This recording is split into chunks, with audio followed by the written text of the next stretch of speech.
Assalamualaikum warahmatullahi wabarakatuh. Hello, good evening everyone. It was really great to be here as your speaker, and I'm going to present my presentation, my materials from my research. The title of the research that we're going to discuss about today is about listening teaching strategies in online learning. So before we move to the main part of this seminar, let me introduce myself. My name is Umaeroh Febriyanti. You can call me Febi, and I am the researcher of this journal. So, when we're talking about the listening teaching strategies, especially through online learning, this is talking about the strategies. What are the strategies that we're gonna do for doing the listening class through online learning? From this research, I can obtain 3 points that we're gonna discuss here today. The first point will be what are the strategies that you use for this listening class online, and the second one is what are the media that they use for online learning, and the third one is how to improve the quality of teaching in online learning. So after that, we move to the results of this journal. The first one will be the source of the materials. Most of the respondents, which is the teachers, are about 70% are choosing the textbooks as a source of the materials, and the rest of the respondents, which is 30%, are choosing RPP or lesson plan. And then we move to the second results is about what's the first instructions that the teacher are asked for the students before the class is started. The first thing that teachers give the instructions to the class is open their textbooks, and after that the teacher will ask the students to read the materials, to understand the materials, and then the class will be start based on what materials that they have been read. And the third one is about the material indicators. Material indicators for this class is really important because from the material indicators, the teachers can see how far the students can understand the materials. And the fourth one is what's the media that they use for online learning. Most of the teachers are use WhatsApp group, of course, because most of the teachers, most of the students, they are using WhatsApp as they daily using conversation through online. And WhatsApp also providing the group chats, which is it can make more than 100 people in one group. So this is basically really helpful for the class to managing.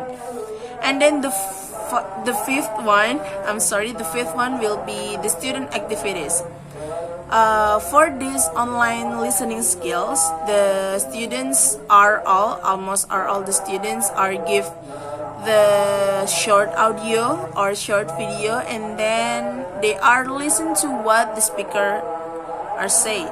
Like they are give the teacher giving them the audio or the video, and then the students have to memorize what's the conclusion of the audio or the video. So the sixth point will be what are the teachers' activities in teaching listening in online learning.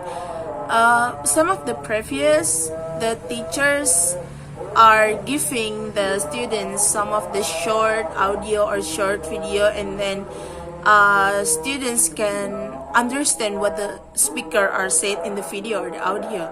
And after that, the teacher will give you the questions about based on the audio or the video that they were given to the students.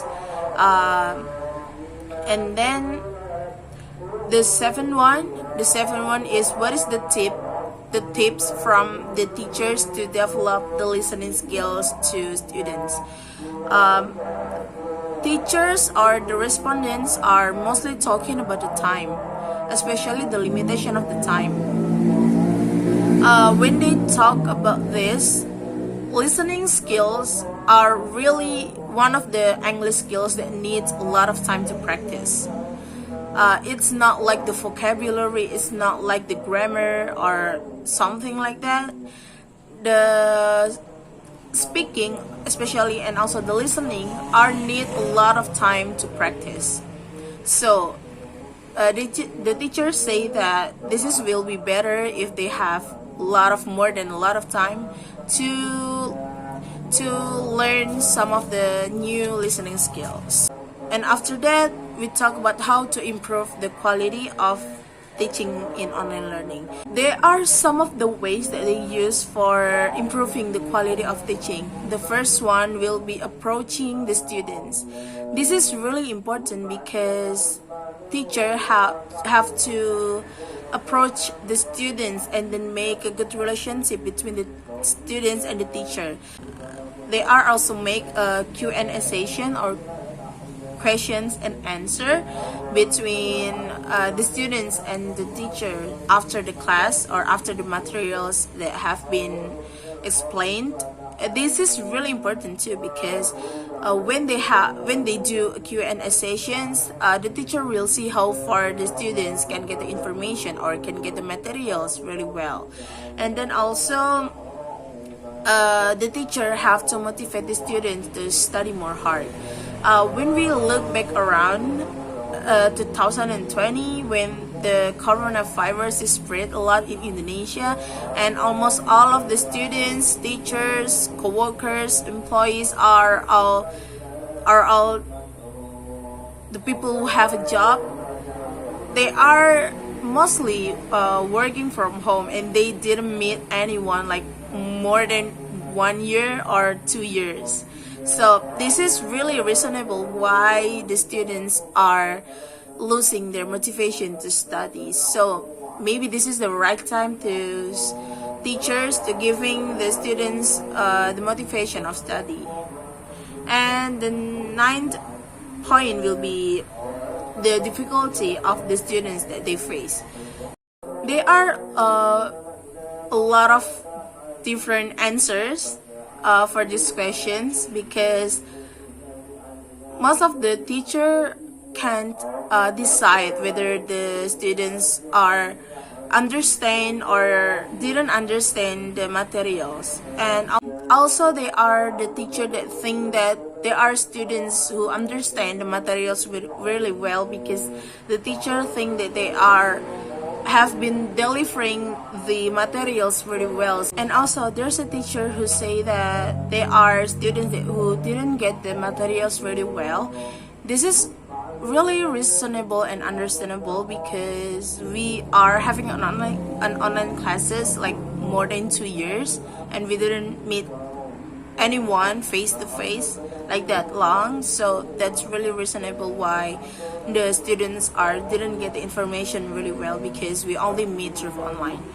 And the last one is at the end of the classes, the teachers are usually giving them an assignments to improving their skills getting well because through the assignments the students not only study from the school, so that's why the teachers are giving them the assignments to improving their skills in a home.